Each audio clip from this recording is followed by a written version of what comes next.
নমস্কার বন্ধুরা, চন্দনা ভিলেজ কিচেনে আপনাদের সকলকে স্বাগত। আজ আমি মায়ের ভিডিওতে ভয়েস ওভার দিতে চলে এসেছি। মার একটু কাজ আছে, মা একটু ব্যস্ত, তাই আমি ভয়েস ওভারটা দিয়ে দিচ্ছি। তো এই যে বাবা বাজার থেকে চিংড়ি মাছ এনেছিল, চিংড়ি মাছগুলোকে আমি ভালো করে কেটে পরিষ্কার করে মাকে দিলাম। মা এখন কড়াইতে তেল দিয়ে ভালো করে নুন হলুদটা মাখিয়ে নিচ্ছে চিংড়ি মাছে।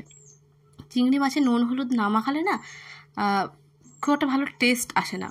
তো এই যে মা চিংড়ি মাছগুলোকে ভালো করে কড়াইতে দিয়ে দিল ভেজে নেওয়ার জন্য। ভালো করে বেশ একটু মচমচে করে ভেজে চিংড়ি মাছগুলোকে নামিয়ে নেবে। তো এই যে মোটামুটি চিংড়ি মাছগুলো ভাজা হয়ে গেছে, এবার মা চিংড়ি মাছগুলোকে নামিয়ে নেবে। চিংড়ি মাছের যে তেলটা বেরোয় না, তো চিংড়ি মাছের যে মানে ডিমগুলো থাকে সেইগুলো এই তেলের মধ্যে পুরো ভাজা ভাজা হয়ে যায়।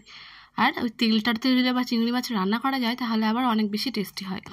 আর আমাদের বাড়িতে তো চিংড়ি মাছ বেশিরভাগ সময়ই অনেক বেশি হালকা পাতলা করে রান্না করে মা। খুব একটা সময় বেশি রিচ খাবার আমরা খাই না।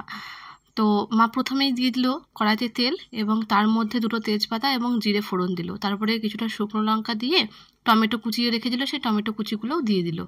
এবার ভালো করে এইগুলোকে একটু নাড়াচাড়া করে টমেটোটা সেদ্ধ হওয়া পর্যন্ত অপেক্ষা করে তারপরে এবার আদা জিরে আর লঙ্কা মা আলাদা করে একটা পাত্রে বেটে রেখেছে, সেই বাটা মশলাটাও কিন্তু এর মধ্যে মা দিয়ে দেবে।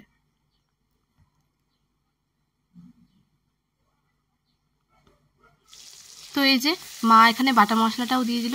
আমরা বেশিরভাগ তরকারিতেই কিন্তু আদা জিরে আর লঙ্কা এই তিনটে জিনিস বাটাটাই আমরা বেশি খাই। রসুন পেঁয়াজটা আমাদের বাড়িতে খুব কমই চলে প্রতিটা তরকারিতেই।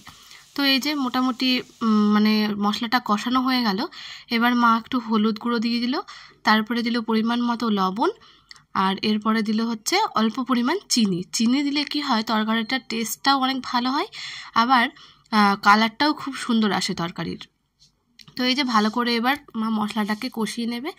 খুব ভালো করে কষিয়ে নেওয়ার পরে তারপরে এর মধ্যে মা দিয়ে দেবে জল দিয়ে মোটামুটি চিংড়ি মাছগুলো যাতে ভালো মতো সেদ্ধ হয়, তো সেই রকম মতন মা জল দিয়ে দিল। তারপরে জলটা ফুটে যাওয়ার পরে চিংড়ি মাছগুলো দিয়ে বেশ কিছুক্ষণ 5 মিনিট মতো ফুটিয়ে নামিয়ে নিলে রেডি হয়ে গেল চিংড়ি মাছের ঝোল। একদম খুবই ইজি এবং খুবই হালকা পাতলা একটা তরকারি। ভালো লাগলে চ্যানেলটিকে সাবস্ক্রাইব করে পাশে থাকবেন।